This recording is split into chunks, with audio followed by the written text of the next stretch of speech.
Welcome to the Ranchonomics Podcast, where we empower you to build a better ranch and transform your operations into a thriving business. I'm your host, John Haskell. Let's get started.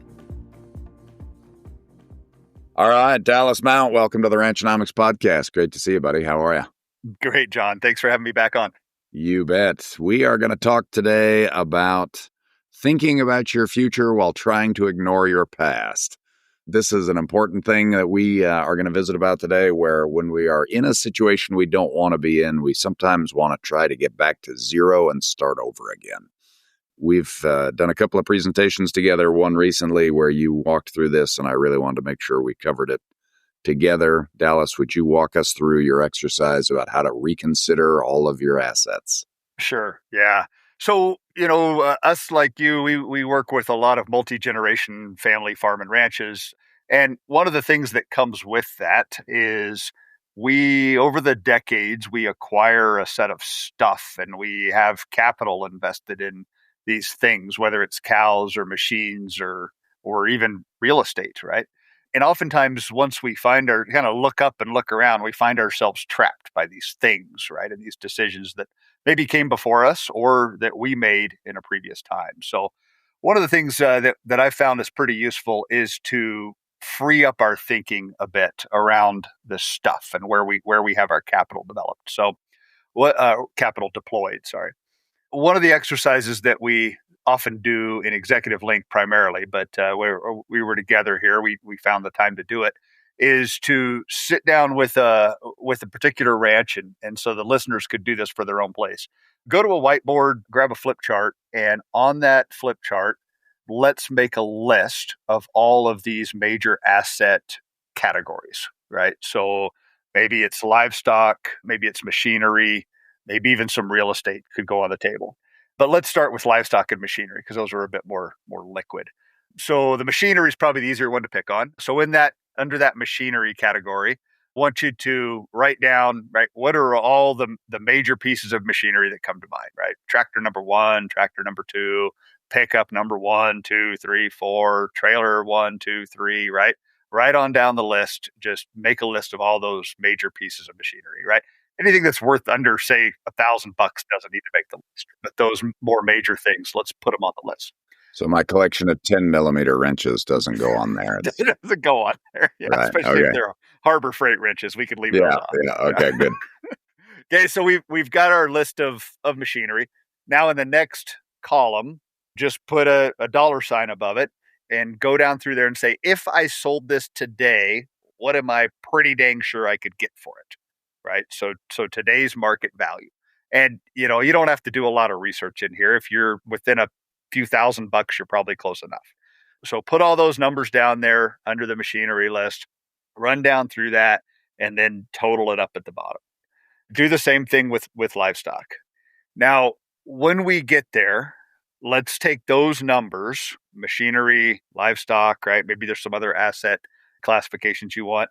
And then what I want you to do is grab a half sheet of paper, right? Something pretty good size, and write on that. So obviously this is best to do with other people, right? When you're having it's going to stimulate conversation. On that half sheet of paper, write a check that says pay to the order of the XYZ ranch, right? Whatever your business entity is, and put that number on there. So if you've got $1 million of machinery and $1 million of livestock, you're going to write a check that says pay to the order of XYZ ranch for $2 million. Now, I want you to picture that as a business team. Picture that as cash in the bank. We no longer have any of this machinery. We no longer have any of this livestock, but we've got $2 million sitting in the bank. And now here's where the exercise gets fun and exciting is say, okay, we've got this $2 million. How are we going to deploy this capital to create the life in the business that we want?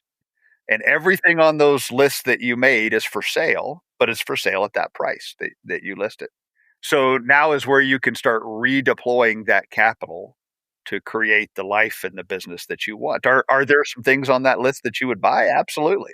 Right? There's some of those things that are really core to your business, and maybe it's this group of livestock, right? These heifers that we raised this year, man, they're really, really on track with those.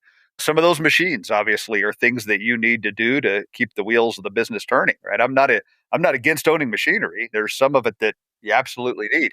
Let's grab some of that stuff. But what we almost always find when we do this exercise is there is a big chunk of that stuff that is only sitting there because we've always had it, and it's just there. So it's a way to liberate some capital. It's a way to think freshly about creating your business to just get those wheels turning. I love it. Okay, so and we have a couple of challenges here. One of them I'm going to just mention. We spend a lot of time right now talking about how our capital is deployed and what is the return we're getting from it, right? So all this equipment, for most of us as ranchers, equipment does not generate any income, right? If you're an equipment dealer or if you're a custom farmer, equipment can generate income, but generally it does not in a ranch business. It is a cost to the business. The other hard part to me for most people is that it's hard to imagine not using stuff that you are using on a regular basis. So, for example, if I have a little bobcat in my garage or in my shop, I am going to use it. Anytime I have something that's going to make my life easier, I'm going to use it. What I've also found is that we have to really mentally go back to zero, not having any of that stuff, because if it's there, you're going to use it, right? If I have a hammer, I'm likely going to whack a few things just because. But it is amazing to me how re-envisioning, do you need that? Or, could I get the same work done with, I've got a loader tractor with a bucket. Yeah, it's not quite as good, but I could use it. And if I didn't have the Bobcat, I would use it. And that's four less tires I need to keep under something, an oil change I don't have to do, an alternator that's not going to break, that sort of thing. All right. I love it. So the basic challenge here is that we kind of wind up trapped by the legacy situation where it's so easy to see what is in front of us. And what you're really trying to get people to do is break out of that and get to starting from scratch on paper. Is that right? That's right. Yeah. And Okay. I think it's an important piece to add to this conversation is the things that worked for the folks before you to build that business into what it is might not be the same way that works for you moving forward. And oftentimes the generation previous, they were successful. They had some disposable income and they created some comforts of that place. And now they're handing it to you. You might not be in the same financial situation to be able to afford to operate in the way that the generation before you operated. So sometimes you need to push a bit of that reset button when that person's getting going, right? And then you can bless your children with the same burden people blessed you with, right? As having too much stuff on the place at some point, right? I'm kind of hoping we're going to bless our children with too much cash so that if they want to, they can go buy that crap and then they can there we deal go. with it later, right? It could be their own fault. That's Yeah. right. Okay. Yeah. The other piece of that I feel like we see a lot is that a lot of the stuff we wind up having is old. And so we keep a lot of stuff around that really is marginally functional at best. It actually winds up fairly expensive. And sometimes we see cases where, I've got 2 or 3 of those because that first pickup's not that reliable. So then I have a second pickup to back it up. And I think a lot of people would do well to reconsider that approach and just say, look, let's just have one, instead of having 3 pickups that all might work on it. One of the 3 might work on any given day. Let's have one pickup, pay to insure one vehicle, put one set of tires on it, and then be fairly convinced that it's going to work on a regular basis. Absolutely. I find myself getting caught in the same trap, right? We look It's around easy to my do. place and I'm like, that hasn't moved in, 6 months. What the heck am I doing with it? Another just little economic tool that I use is if you look at the value of that thing, I usually use the number of 20% a year, right? It's costing me 20% of that value of that thing a year to own it.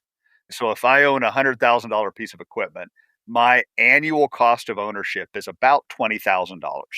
Right now, it's probably beyond the scope of our conversation here to go into how do we get that, but just that's a quickly, pretty good number. Let's make a quick list. I mean, we're talking depreciation, we're talking fuel, repairs and maintenance. What else do you have on? I mean, that's And the I'm not majority even of it. counting fuel. I'm looking at fuel as a direct cost. So depreciation, repairs and maintenance, opportunity cost of the money tied up in The that, money. right? Okay, yeah. If you had that $100,000, you could use that to service other debts, right, or something like that. So between those 3, that pretty well adds up to the 20%. That's not even counting if you're paying insurance, on it, or some Insurance, state's going that's to another charge good one. taxes Yep. on it, or Yep. things like Property that. So, tax. Yeah. Good. yeah, so it's pretty easy to get to 20% pretty quickly. At Ranchite LLC, we believe your ranch deserves more than just survival mode. You deserve to thrive. Our experienced accountants and business coaches will help you get control over your financials so you can focus on what you do best, running the ranch. We offer a comprehensive process that includes bookkeeping, consulting, and even training tailored to your needs. Don't let your financials slow you down. Visit ranchritellc.com to schedule your free consultation and let Ranchite take care of the numbers so you can take care of the rest of it.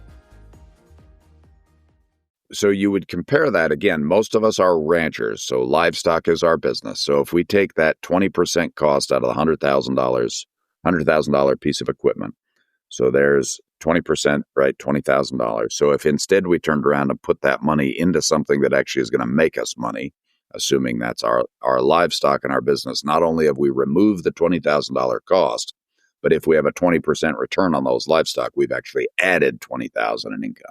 So that's a $40,000 spread between those two where I can remove the cost and add income. Exactly. Okay. Yeah. All right. Good. And we've literally gone through that calculation with some of our customers. We have a friend who we like to tease because he has an antique semi habit. If instead he turned, I'd say antique in quotes, if instead he turned those into livestock that were generating income, it would be a very similar turnaround to what we just talked about. Very good. Okay. Are there any dangers in this process? Any pitfalls? Anything that happens that maybe we don't want to happen? I think the question that I want people to ask when they're looking at these numbers is, how do I deploy this capital to create the life and the business that I want?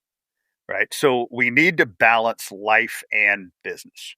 There becomes a point where you can be, if we just all we're going to do is own stuff that drives profitability, but the people that are working with us are miserable, right? We're not providing them with the tools to get the work done effectively. They're leaving us because we're always giving them a garbage place to live, right? Something like that. So we need to balance those two things. And I think that could be one of the pitfalls is somebody could go down this too aggressively and say, we're going to just, right. And then people aren't happy that are there. Yeah. Does that depend a little on stage and profitability of the business also? Oh, absolutely. Yeah. There's a stage where you can afford to have some of the excesses, and then a stage where, hey, we really need to lean this thing up. Yeah. Yeah. And I agree. And we get people sometimes that act a little defensive about, well, we've got some extra machinery. And it's like, yeah, but I've seen your net income. Like, you're fine. Yeah. You can buy whatever you want. Yeah. Whereas there are other people that have excess, and it's like, yeah, you don't have that luxury. You have not earned that luxury yet. Yeah. Love it. Okay. Give me some context on the situations that you apply this. So when you look at this, I'm assuming you're generally looking at it with somebody that is struggling. Are there other times of a person's career or times just of life when we ought to really engage this exercise? During a drought or a post-fire, or times when the situation has significantly changed. Okay. So let me give you a drought exercise. Let's say we've, missed a bit of rain headed into the season, and now we're sitting here in June, July. And hopefully it's not clear out into August before we're making decisions, right? So we're sitting here the 1st of July. We look at our inventory of livestock. We look at our inventory of feed, and then we look outside to see, oh man, pastures are looking terrible. We know we're going to be down, 50% or more in the animals that we can carry. Let's throw these animals and this feed inventory now up on the wall in this same exercise. So let's say I just did my livestock, and I'm going to say, oh, I've got, this many calves, this many heifers, this many middle-aged cows, this many older cows, and here's what they're worth today. And I've got this amount of feed in the stack, and here's what it's worth. And now I look at those things, and I look outside, and I turned all that into this same check, and I've turned that into cash in the bank. So I'll use $1 million. I'm sitting on $1 million of cash in the bank, and I don't have any livestock, and the ranch is looking like pretty tough. So I asked myself, okay, how will I deploy this capital to create the life and the business I want? Would I go out and buy those livestock and bring them in to stock this ranch that had less than ideal rain in the situation that I am in now? And usually the answer is pretty clearly no. That usually signals, all right, let's let's start turning some of these animals into cash or move them somewhere else, right? Those are two different decisions that we have to be careful about. But yeah, it often helps to kind of clear the deck to help your decision making be fresh. Yep, very good. The other one that I think, and this might be a topic that we also talk more about, but we often see that ranches over time, some of the ranches we deal with need to add enterprises to add income, and some of them need to get rid of enterprises. And I feel like we see a lot of situations where we get rid of the enterprise, but we don't necessarily get rid of all the stuff. So, if we're taking an overly complex business and simplifying it, it's probably a good idea to let go of that stuff. And the cool thing about stuff is they sell it every day. So if you get rid of an enterprise and it doesn't work and you've sold, the whatever piece of equipment, you're probably likely to get it back if you need it. All right. Anything else on this topic? Anything else we need to cover? Yeah, I think we hit it pretty good. Cool. Excellent. Well, thank you for joining us. For anybody that doesn't know, the Ranching for Profit School is offered, 9 months of the year, basically throughout the country. You got a school coming up in Billings. You guys have been at this for a long time and had tremendous success, have a wonderful group of people that have been through, graduates of the class, that have actually changed their business and have gone from operating not profitably or less profitably than they want to being significantly profitable. And I think that's a wonderful service you guys have offered to many of us over the years, and I am very thankful you're willing to keep doing it. All right. Thanks, John. Yeah, appreciate the insight you guys have had to help make our stuff stronger as well. So thanks. It's been fun. All right, we'll talk. Thank you for tuning into the Ranchnomics podcast. We hope this episode helped you win today. If you enjoyed this episode, please subscribe and share it with a friend.